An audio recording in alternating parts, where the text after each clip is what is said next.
Hi, my name is Michaela Mendez and I'm a nursing student from HAC. Can you please state your name and date of birth? And do you have any known allergies? So I'm going to wash my hands, close the curtain to provide privacy, and today I'm going to be giving you an enema.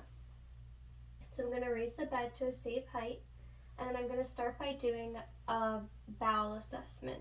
So first I would start off by assessing the patient's bowels.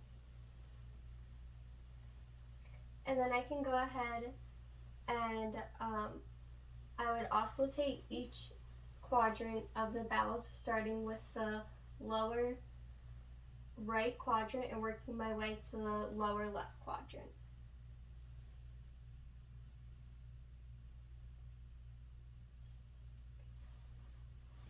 Then I can go ahead and palpate each quadrant.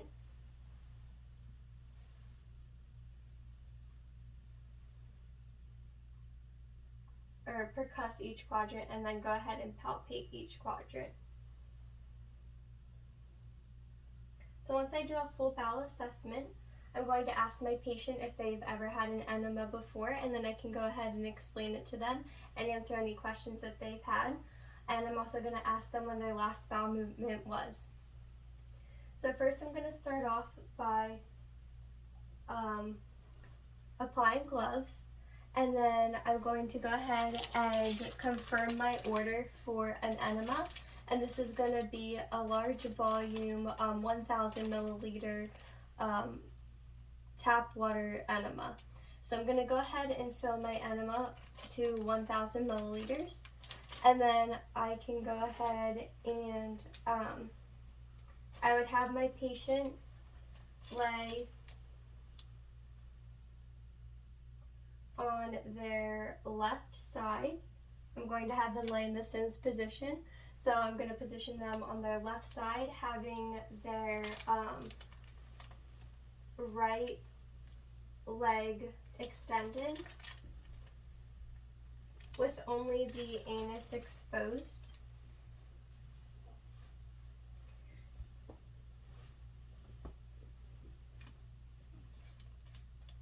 I would go ahead and make sure that they have a waterproof pad underneath, and they already have one.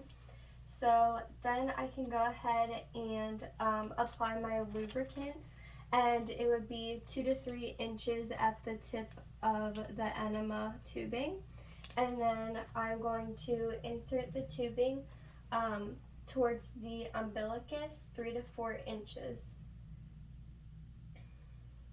And then my enema bag is going to be no higher than 12 inches above the anus. So it's slowly going to go in until all of the fluid's gone, which is going to take about 5 to 10 minutes, depending on how fast or how slow it is going in. And I would ask if they have any pain or any pressure, and I can always slow it down for them.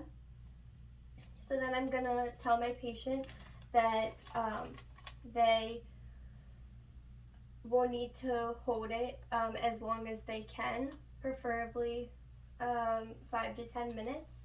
I'm going to go ahead and clean up, and I would dispose this in the garbage can.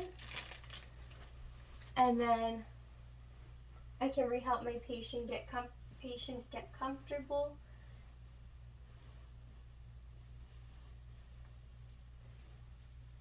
And I would also place some tissues underneath when I'm going to remove the enema in case there's any leakage coming out. And then I would let them know that their bedside commode is right beside them, having it near them so that they can use it. They would have their call bell, and just to let them know that they can call as soon as they need to use the restroom, and I can come and help them. I would also be taking off my gloves and washing my hands before I went and positioned them back to a comfortable position. So now I'm going to go ahead and do their ostomy bag. So first I'm going to start off by cleaning the ostomy bag.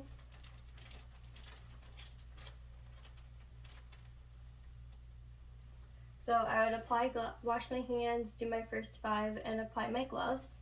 I make sure my patient's at a safe level, and then I can go ahead and I would take a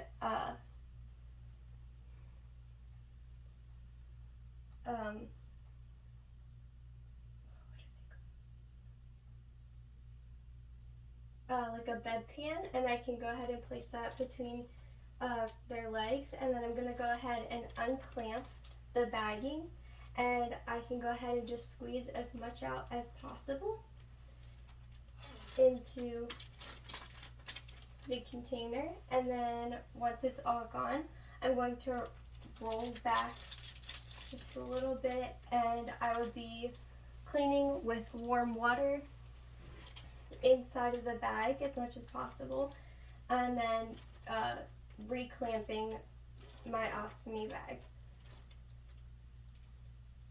And then I can go ahead and measure and document what has been excreted from the ostomy bag.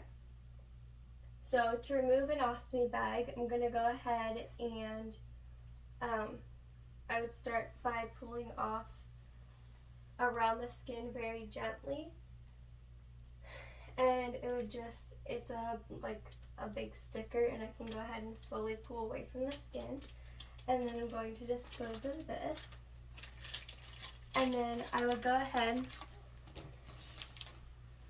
and that's their stoma. So I'm going to go ahead and look at the stoma, look for any redness, edema, or drainage, and then I can go ahead and chart that, and then I'm going to go ahead and measure to replace their ostomy bag. So I would have like a little measuring chart, and I can go through and see which one fits best. So then once I find the one that fits best, I am going to go ahead and take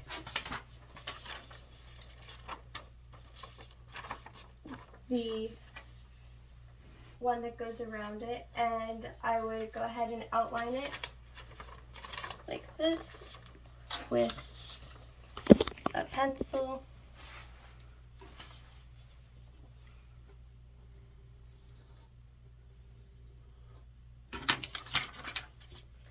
And then I can go ahead and cut it out.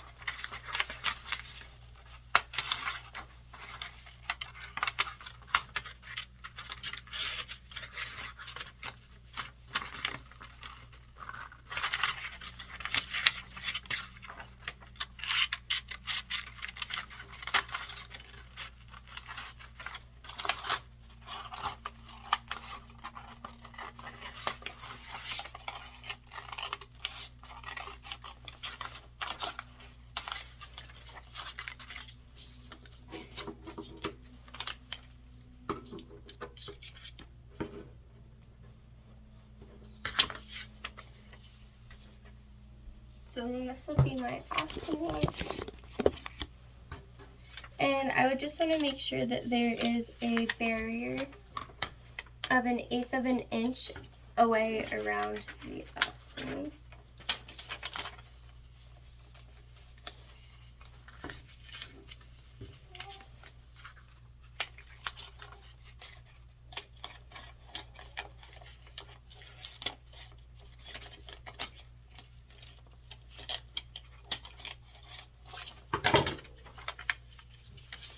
So that the bowel can continue to function as so.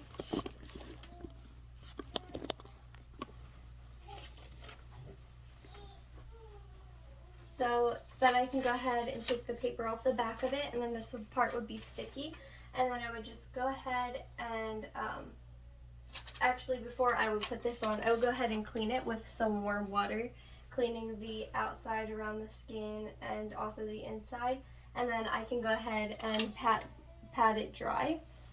And then once it's cleaned, I would go ahead and take the back part off and put the sticky part on the ostomy around it, and then just go ahead and apply pressure. And then my ostomy bag would go ahead and snap in around it. So, and then I can just go ahead and make sure that this is clamped correctly. And that's my ostomy bag. So then I would go ahead and wash my hands and ask my patient if they have any questions, make sure they're in a safe position. And also for the enema bag, I forgot to mention that once I put my 1,000 milliliters of water in, I would go ahead and unclamp the bottom to let the water stream through to make sure that it's working properly, and then I can go ahead and clamp it until I insert it into the anus, and then I'll unclamp it again to release the water back into the anus until it's all gone. Thank you.